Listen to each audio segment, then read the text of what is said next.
नमस्कार दोस्तों, फिर से आप सभी का स्वागत है आपके अपने पसंदीदा एमपीपीएससी उत्कर्ष चैनल पे।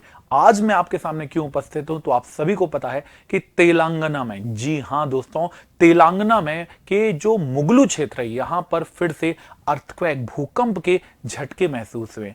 होना तो नहीं चाहिए था, पर आखिरकार हुए हैं, तो क्यों हुए हैं, आज इसी के ऊपर बात करेंगे। और अर्थक्वेक, भूकंप से रिलेटेड जितने भी कॉन्सेप्ट्स होते हैं, जितनी भी महत्वपूर्ण जानकारी होती है, जो हमारे सभी विद्यार्थियों को, भावी अधिकारियों को पता होनी चाहिए, इसके बारे में भी आज बात करने वाले हैं। तो वही चीज कि क्या हुआ है, तो राष्ट्रीय भूकंप विज्ञान केंद्र के मुताबिक रिएक्टर स्केल जिसमें भूकंपों को मापा जाता है, इसमें भूकंप जो यहां पर आया है मुगलू में, तेलंगाना में, इसकी रिएक्टर की तीव्रता 5.3 मापी गई है।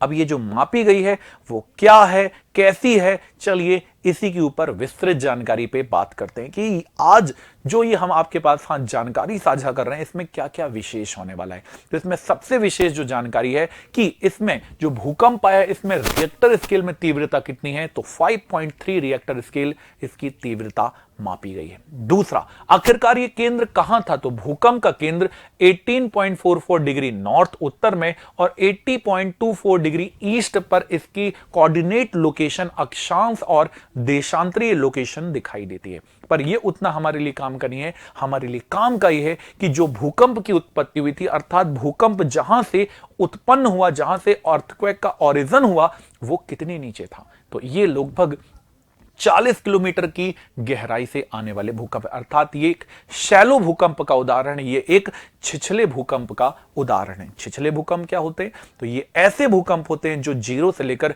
70 किलोमीटर के बियॉन्ड से आते हैं। तो 0 से 70 किलोमीटर की गहराई से आने वाले भूकंपों को क्या कहा जाता है, तो इसे कहा जाता है छिछले या शैलो भूकंप। इसके अलावा नेशनल सेंटर फॉर सिस्मोलॉजी के अनुसार बुधवार के दिन, जी हां, सुबह 7:27 के आसपास तेलंगाना के मुगलू में यह झटके महसूस किए गए। देखा नहीं जा सकता है, इसे महसूस किया जा सकता है। और जब भूकंप आया तो उसका आसपास के एरिया में भी इसका इफेक्ट देखा गया, इसका प्रभाव देखा गया। और इसका प्रभाव मुख्य रूप से महाराष्ट्र के नागपुर, गढ़चिरौली, चंद्रपुर के आसपास के रीजन में भी देखा गया है। इसके अलावा इसका जो केंद्र है, इसका जो सेंटर है, वो कहां पर था, तो तेलंगाना वारंगल के आसपास लगभग 85 किलोमीटर उत्तर पूर्व में। तो आसपास के बड़े बड़े शहर है वारंगल के आसपास तेलंगाना में। बीजापुर छत्तीसगढ़ से लगभग 65 किलोमीटर दूर के दक्षिण पश्चिम में, हैदराबाद से 218 और विजयवाड़ा से लगभग 212 किलोमीटर उत्तर में ये अर्थक्वेक आया है। पर आपको मैं बता दूं, जो ये हमारा पेनिनसुलर रीजन है, जो हमारा प्रायद्वीपीय क्षेत्र है, ये एक स्टेबल भाग है, एक स्थायी भाग है। पर आखिरकार ये क्यों आ रहे हैं, तो इसके पीछे बहुत सारे कारण बताए जाते हैं, जिनके ऊपर भी हम अभी बात करने वाले हैं। कहां था केंद्र, तो अभी हमने बात भी की थी, गोदावरी नदी बेसिन पे मुगलू के आसपास ये भूकंप आया हुआ नजर आता है। इसके अलावा भारतीय मानक ब्यूरो ने कहा है कि भूकंपीय मानचित्र के अनुसार तेलंगाना कौन से जोन में आता है, तो जोन 2 में होता है। क्या होता है, सभी चीजें अभी हम बात करेंगे, पर इससे रिलेटेड जो ये भूकंप आया है, इससे रिलेटेड आपको जानकारी पता होनी चाहिए, तो ये आपको मैंने दी है। इसके अलावा ये जो पूरा क्षेत्र है, ये भूकंप जोन के अंतर्गत आया है और भूकंप जोन 2 में आता है। और कौन सा क्षेत्र, गोदावरी नदी का जो भ्रंश क्षेत्र है, उसी के अंतर्गत ये आता है। अब वही चीज के बारे में डिटेल में बात करेंगे कि आखिरकार मेंस पर्सपेक्टिव से, प्रीलिम पर्सपेक्टिव से क्या क्या चीजें इंपॉर्टेंट हो सकती हैं। तो भूकंप, जी हां, अर्थक्वेक क्या होता है, जब धरती, अर्थ की सबसे ऊपरी सरफेस, सबसे ऊपरी सतह में जब आकस्मिक कंपन होता है, तब इसे क्या कहा जाता है, तब इसे भूकंप कहा जाता है। तो जब पृथ्वी के सबसे ऊपरी सतह अचानक से कंपित होती है, तब इसे क्या कहते हैं, तब इसे भूकंप कहते हैं। जब भूकंप आते हैं या जब भूकंप आने वाले होते हैं, तब वायुमंडल में कौन सी गैस रिलीज होती है, तो भाई साहब इस समय रेडॉन गैस क्या होती है, रिलीज होती है। ये सड़ी हुई मछली जैसी महकती है। तीसरे पॉइंट की यदि बात करें, जब भूकंप आता है या भूकंप के दौरान जब ऊर्जा चारों ओर निकलती है, जब चारों ओर ऊर्जा बाहर निकलती है, तब इस ऊर्जा को क्या कहा जाता है, तब इसे इलेक्ट्रिक एनर्जी या इसे ही प्रत्यास्थ ऊर्जा कहते हैं। 2 मार्क में आने वाले प्रश्न आपके सामने लिख दिए। अगला कि जब आखिरकार भूकंपीय तरंगें क्या होती हैं, तो सोचिए एक भूकंप उत्पन्न हुआ, तो भूकंप उत्पन्न होने में जो तरंगे आसपास के क्षेत्रों में मूव करती हैं, प्रवाहित होती हैं, यही तरंगें क्या कहलाती है? यही भूकंपीय तरंगें कहलाती है। इसके बाद अगला 2 मार्कर हो सकता है सिस्मोलॉजी। आखिरकार what is the meaning of या व्हाट इज सिस्मोलॉजी? तो जो भूकंप, जो अर्थक्वेक का अध्ययन होता है, इस अध्ययन को ही क्या कहा जाता है? भूकंप का अध्ययन ही सिस्मोलॉजी कहलाता है। और जॉन मिले ऐसे पहले व्यक्ति हैं जिन्होंने सिस्मोग्राफ बनाया था। तो सिस्मोग्राफ किसने बनाया था? जॉन मिले ने बनाया था। अब अगला प्रश्न बन सकता है, एमपीपीएससी ने पहले भी पूछा है, भूकंप मूल क्या है? फोकस क्या है? अर्थात वह प्लेस जहां से भूकंप का ओरिजिन हुआ है, जहां से भूकंप की उत्पत्ति हुई है, यही जगह क्या कहलाती है? यही फोकस या भूकंप मूल कहलाती है। अब आते हैं एपिसेंटर में। अधिकेंद्र क्या कहलाता है?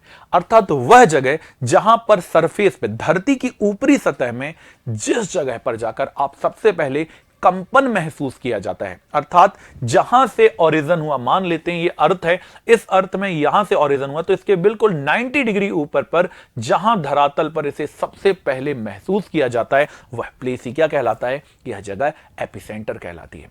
इसके अलावा परिमाण क्या है? परिमाण क्या है? तो भूकंप के दौरान जितनी भी ऊर्जा निकलती है उस सबको संदर्भित मात्रा को, उसकी मात्रा को ही क्या कहते हैं? उसे परिमाण कहते हैं। इसके बाद आता है समभूकंपीय रेखा, इसे कहें तो आइसोसिस्मल लाइन।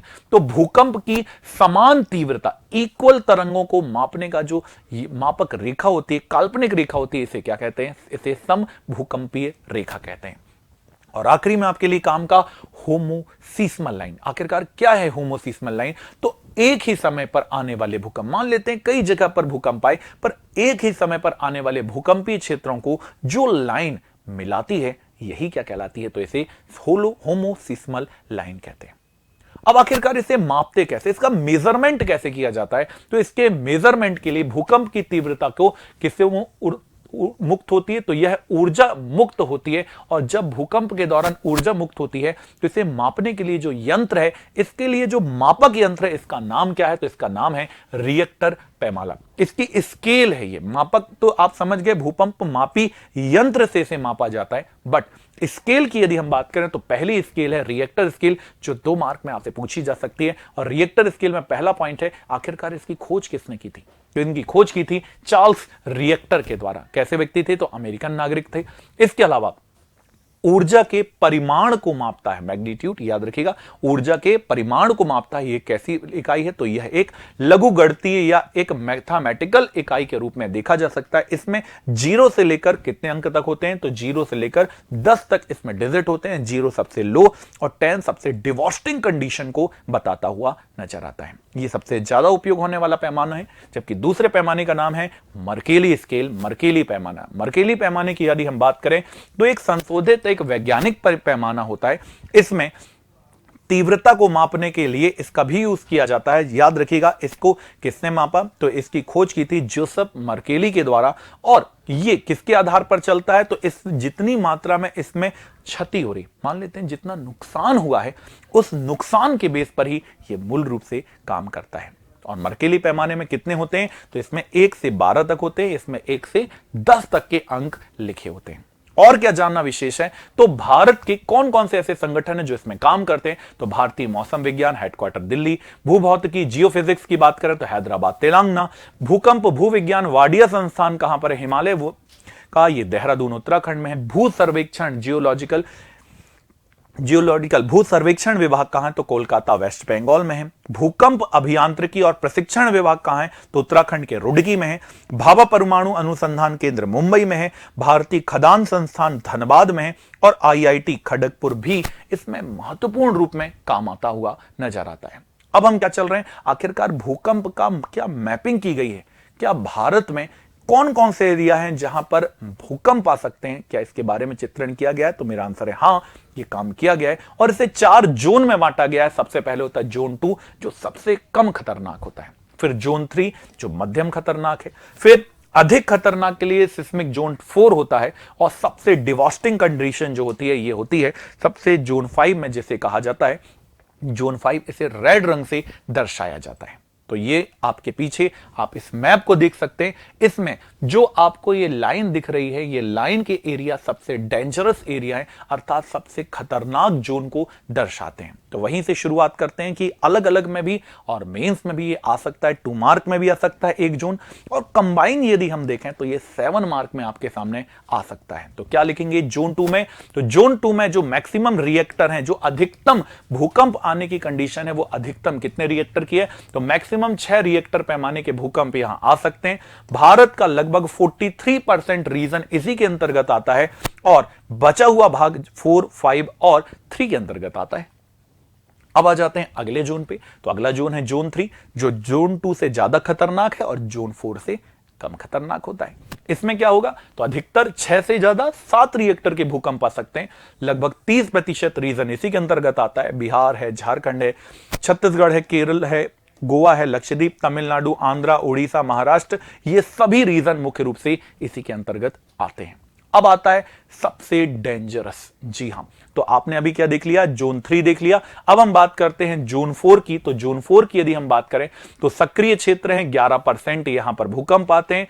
जोन 5 सबसे अधिक संवेदनशील रूप में आता है, और यदि हम यहीं पर इसके जोन 4 की बात यदि हम कर दें, जोन 4 की यदि हम बात करें तो जोन 4 में अधिकतम कितने रिएक्टर का? तो 8 रिएक्टर के भूकंप यहां पर आ सकते हैं। लद्दाख, हिमाचल, उत्तराखंड, इसके आसपास के कुछ क्षेत्र भी इसी के अंतर्गत आते हैं। और सबसे शक्तिशाली जो भूकंप यदि अभी तक आए हैं तो वो जोन 5 के ही होते हैं। और जब ये भूकंप आते हैं तो आदमी उठता नहीं, उठ जाता है। तो इसे देखने वाला कभी जीवित नहीं रहता है और ना कभी कोई देखे, हम तो यही चाहते हैं। ठीक है, तो north east, Jammu Kashmir, Himachal, Uttarakhand, UP, Bihar, Kutch का क्षेत्र, Andaman Nicobar, they all are located here. अब क्या मध्य प्रदेश भी इस आपदा से प्रभावित हो सकता है? क्या आप भी इससे प्रभावित हो सकते हैं? तो मेरा आंसर है जी हां, आप भी इससे प्रभावित हो सकते हैं। तो मध्य प्रदेश के जो भूकंपीय जोन है, जो सिस्मिक जोन है, इसे भी डिवाइड किया गया है। आप भी देखिए कि आप इससे प्रभावित तो नहीं हो जाएंगे। तो भौगोलिक स्थिति मध्य प्रदेश चूंकि पेनिनसुलर का पार्ट है, प्रायद्वीप का भाग है, तो इससे प्रभावित हो सकता है। इसके 33% रीजन में टेक्टोनिक एक्टिविटी काम करती हुई दिखाई देती है। संवेदनशील 55 जिलों में से 28 जिलों में भूकंप आने की और भूकंप से नुकसान होने की ज्यादा संभावना है। और मानक ब्यूरो के अनुसार जो जोन 3 है, इसमें आधा क्षेत्र मध्य प्रदेश में आता है, आधा क्षेत्र जोन 2 में आता है, आधा क्षेत्र जोन 3 के अंतर्गत आता है। अब जोन 3 में कौन कौन से जिले हैं एक बार देख लीजिए, और जब आप इस वीडियो को देख रहे हो तो कमेंट करके जरूर बताइएगा क्या आप भी ये भूकंप से प्रभावित हो सकते हैं। क्या यहां लिखे हुए जिलों में से कोई आपका जिला भी है क्या? तो कमेंट जरूर कीजिएगा कि आप किस जिले से बिलोंग करते हैं और आपने ये वीडियो देखा हुआ है। तो भाई जोन 3 जहां पर भूकंप आ सकते हैं 7 रिएक्टर तक के, ये रीजन है जबलपुर, सीधी, शहडोल, उमरिया, सिवनी, कटनी, मंडला, बैतूल, इंदौर, अलीराजपुर, बड़वानी, खरगोन, खंडवा, धार, देवास, होशंगाबाद, रायसेन। तो ये जिले हैं भाई साहब जहां पर भूकंप आ सकता है। और भूकंपी तरंगों की बात करें तो भूकंपी तरंगे वो सिस्मिक तरंगे हैं जो चलने के लिए माध्यम की इन्हें आवश्यकता होती है। ये ठोस, द्रव और गैस किसी भी माध्यम में प्रवाहित हो सकती है, पर कुछ की कुछ लिमिटेशन भी होती है। तो मूल भूकंपीय तरंगों को 2 भागों में बांटा गया है। पहली होती प्राथमिक तरंग जिसे पी वेव्स कहते हैं, और दूसरी होती एस तरंग जिसे द्वितीयक तरंग कहते हैं। अन्य तरंगों में लव तरंग होती है जिसे लॉन्ग तरंग भी कहते हैं। तो एक एक करके एग्जाम में आने वाला ये पूरा क्वेश्चन 7 मार्क में आ सकता है। तो एक एक मार्क को लेकर चलते हैं, एक एक क्वेश्चन के एंगल को लेकर चलते हैं। तो सबसे पहले आती है प्राथमिक तरंग, ऐसी तरंग जो भूकंप के बाद सबसे पहले पहुंचती है। ऐसी वेव्स जो अर्थक्वेक के बाद सबसे क्विकली पहुंच रही हैं, वो क्या कहलाती है? प्राइमरी या प्राथमिक तरंग कहलाती है। ये किसके समान होती हैं? They are equal to sound wave, ये ध्वनि तरंगों के समान होती है। और ये तरंगे आगे पीछे की ओर चलती हुई नजर आती हैं। ये किस अक्षर से डिनोट होती है? तो इंग्लिश में से बी अक्षर से इसे डिनोट किया जाता है। ये साउंड वेव ध्वनि तरंगों के समान होती है। इसे अनुदैर्ध्य तरंग भी, लॉन्गिट्यूशनल वेव्स भी कहा जाता है। इनकी गति कितनी होती है? तो इनकी मैक्सिमम गति 8 किलोमीटर प्रति घंटे तक होती है। इसके अलावा एग्जाम में आ सकता है, प्री में है, डिजास्टर, तैयारी करके रखिएगा। तो इसकी गति सभी से सबसे अधिक होती है, सभी माध्यम में चल सकती है, ये इसकी और विशेषता नजर आती है। अर्थात ठोस, द्रव, गैस तीनों माध्यम में ये चल सकती है। पर सबसे तेज यदि चलती हैं तो चलती हैं ठोस में, उसके बाद द्रव में और उसके बाद गैसियस फॉर्म में चलती हुई नजर आती हैं। इसके अलावा ये सबसे कम डेंजरस होती है। क्यों भाई?